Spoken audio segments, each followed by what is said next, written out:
Hello and welcome to the Western Manitoba Regional Library's YouTube page. This is another addition to our STEM craft series, and this month we are making hatchable dinosaur eggs.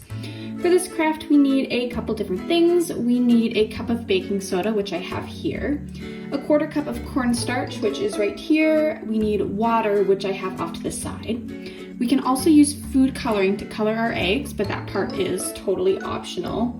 We need a sandwich bag to mix our powders together. We need our dinosaurs that we will end up hatching later in this video. And then to hatch our dinosaur eggs, we are going to need some white vinegar and a straw or an eyedropper. So our first step in making our dinosaur eggs is mixing our baking soda and cornstarch in the Ziploc bag together. So you'll just pour them both in and give it a good stir.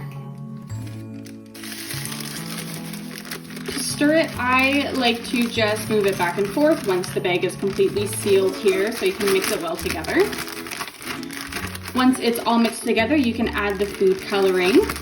Alright, so I've added the food coloring and I've mixed it after.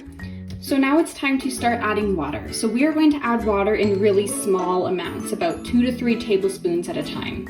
Each time you add water, you're going to want to make sure that you mix well in between each of one of those additions.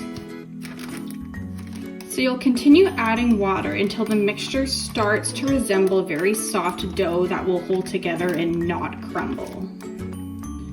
So I now have a soft dough here that doesn't melt away once I create a ball out of it. And it is time to make some dinosaur eggs now. So you're going to take some of your dough, roll it in a ball, and then try to flatten that. Place a dinosaur on the inside, and then you're going to cover that dinosaur with the rest of the dough and create an egg shape. So I have 2 eggs I've created here, and in order to hatch them we need them to be super solid. So now we are going to either put it in the freezer for 1 hour or we can let it dry on the counter overnight. Once that's done, we are able to move on to the next step, which is hatching our eggs. So I have let my egg freeze for an hour, so now it's hard and ready to be hatched. And we are going to be doing this with vinegar. So you're going to take your egg and you are going to place it on a plate, a bowl, or a tray, or anything else that it is okay to make a mess on. Then using a straw or an eyedropper, we are going to drip vinegar over the egg. So if you're using a straw, you just put your bottom end of the straw in the vinegar, put your thumb on top, and the pressure holds it in so you can drip it over top of your egg.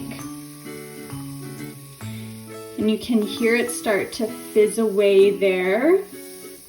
So to hatch the egg, we are using a chemical reaction between the baking soda and the vinegar. So a chemical reaction is when 2 or more substances are mixed and they form a different substance.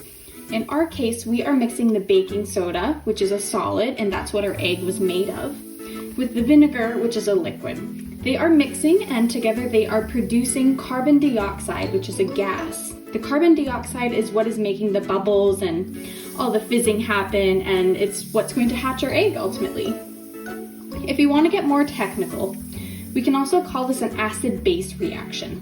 Vinegar is an acid, while baking soda is a base. When they're combined, the baking soda, or the base, takes an atom called a proton from the vinegar, which is an acid. The process of a base taking a proton from an acid is called neutralization, and the products of neutralization are always water and a type of salt. In our case, by mixing the baking soda and the vinegar, we're creating a type of salt called sodium acetate, which is actually a flavor used to create salt and vinegar chips. In our case, it's not going to taste very good, so we're just not going to eat it. The reaction, again, is producing carbon dioxide, which is causing the fizzing and the bubbling. All these substances created from the baking soda and the vinegar molecules.